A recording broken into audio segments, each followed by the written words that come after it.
Yo, about to drop the sickest thaumaturgy guide of 2024. In this video, I'll go over everything you need to know to turn this profession into a gold making machine, including the spec, what tools to use to maximize profit, what material breaks down into what, and more. And the super easy rule that if you follow this, you will always make profit with thaumaturgy without having to do any math yourself. And I'll drop that strategy just after the first explanation of what thaumaturgy does, because without understanding that, the rule won't really make any sense. So just a demonstration of how much gold you can make with thaumaturgy. Just here, my net profit for this expansion is 2.13 million, and that has come all from thaumaturgy. However, my expenditures haven't been all on thaumaturgy materials, so my profit is actually even greater than that. Okay, so thaumaturgy is broken into three different parts. We have ominous, volatile, and mercurial. The materials that come under ominous are weaver cloth, microbloom, bismuth, and storm dust. So if you were to put in 20 of any of these materials into the blender, you will receive one and sometimes two of the other three back. So just for example, if you were to put in 20 microbloom, you have a chance to receive 10 to 11 bismuth, storm dust, or weaver cloth back.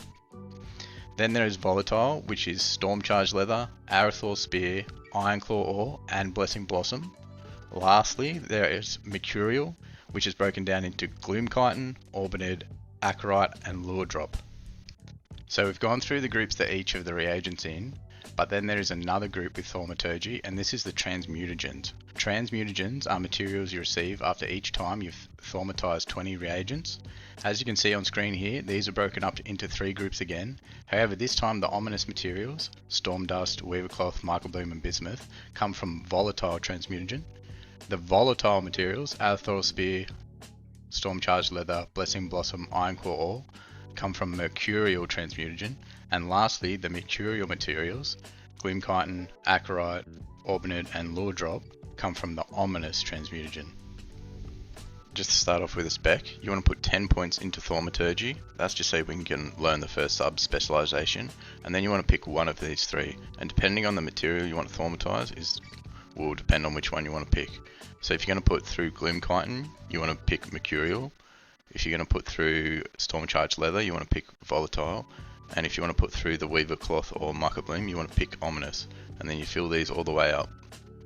And the reason you want to fill up all these three first is because when you transmute materials, you get transmutagens. And these transmutagens you then put through again to get even more materials and even more transmutagens. So if you have all three of these filled, you can do this cycle basically over and over and over for even more materials and even more gold. Next, you want to fill up gleaming transmutagen. I haven't got this far yet. As you can see, they're all in my bags. Because once you fill here, you can create Gleaming Glory, which is actually the Blasphemite pattern. Gleaming Glory, Blasphemite. So you might want to fill this second if Blasphemites are your goal.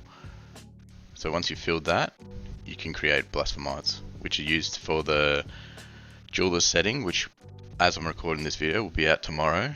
So the demand for Blasphemite should go up. And they're also used for the gems, which again with the jeweler setting coming out tomorrow, demand should go up again. And then before we fill in transmutation, we actually want to fill in alchemical mastery, because this talent gives +1 skill to thaumaturgy for every single point in here. And then you also get more resourcefulness, which gives you more gold back, and also at the very last point you get 10 more skill. So that's a total of 60 points to thaumaturgy here. And the reason we want max skill is because eventually we're going to be able to turn rank 1 materials into rank 2 materials. And also, if you're doing the rank 2 to rank 3, you'll have to use even less concentration. As for the tools, you're going to want resourcefulness. That's because we're not using concentration at all, so ingenuity is useless, and there is no multi-craft. So the only stat that comes into play is resourcefulness, and this is actually quite a big gold per hour, especially if you're doing things like weaver cloth. Because if we come into my craft results here, it'll actually tell me just in this session how many I've got. I've got 150 resourcefulness procs, and I bought the weaver cloth for like 35 gold each. So if I just do a little bit of math here, just in this session, That's a saving of 5,500 gold. Okay, so now the spec's out of the way. How do you do thaumaturgy? You just pick any of the materials. I'm doing Gloom Chitin here. We'll just chuck it in, press keep transmuting, and then you'll get more materials. And then as you get more and more, you'll then get more transmutagens. You select them and you put them through. And you get more materials. And you keep cycling through until you have no more materials. Now the way to make the most profit with this is basically, this is just a general rule of thumb. You want to cycle the cheapest materials into the most expensive materials. And you just do that over and over and over. So for example, if you're doing the Ominous and you have Weavercloth, Microbloom, Bismuth and Stormdust, Weavercloth and Microbloom are a very similar price, whereas the Bismuth and Stormdust are more expensive. So every Weavercloth you get, you want to put through and convert, hopefully into Stormdust and Bismuth, and every Microbloom you want to do the same. And if the Microbloom turns into the Weavercloth, you put it through again. And you just do this until hopefully you've cycled it all into Bismuth and Stormdust, and that's how you make the most profit with this spec. Now if you don't want to trust my gold making tip of just buy the cheapest, turn it into the most expensive, and you should be right. Here we can just do some really quick math. This is basically, instead of doing the Google sheet, when I checked the prices before, Weavercloth was 33 gold. You times this by 20, you get 660 gold. Then you add up the other three materials in the group we learned about. So that's Bismuth, Microbloom and Stormdust.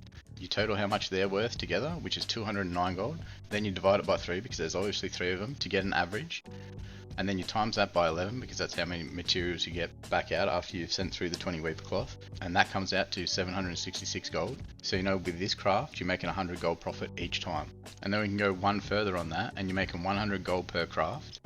And if we go on the low end of crafts, if you're using the potions, you can get about 1100. So that'd be 110,000 gold profit per hour, just using this basic equation. And this is not taking into account resourcefulness or the transmutagens. So this number is actually going to be a bit higher. A tip for doing this is to increase your crafting speed so you can get more crafts in per hour. And you can use a file of enhanced ambidexterity. And then you can use an aerated file of quick hands, which increases the speed you craft at by 30%. This does say Dragon Isles recipes, however it works for thaumaturgy. Actually it works for all the War Within crafting. And then here in Azj-Kahet, if you have the pact with the Weaver,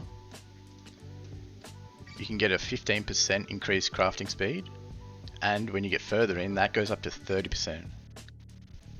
So instead of doing 1,000 crafts per hour, you can get this up to close to 1,500 crafts per hour, which is basically 50% of your gold per hour increase.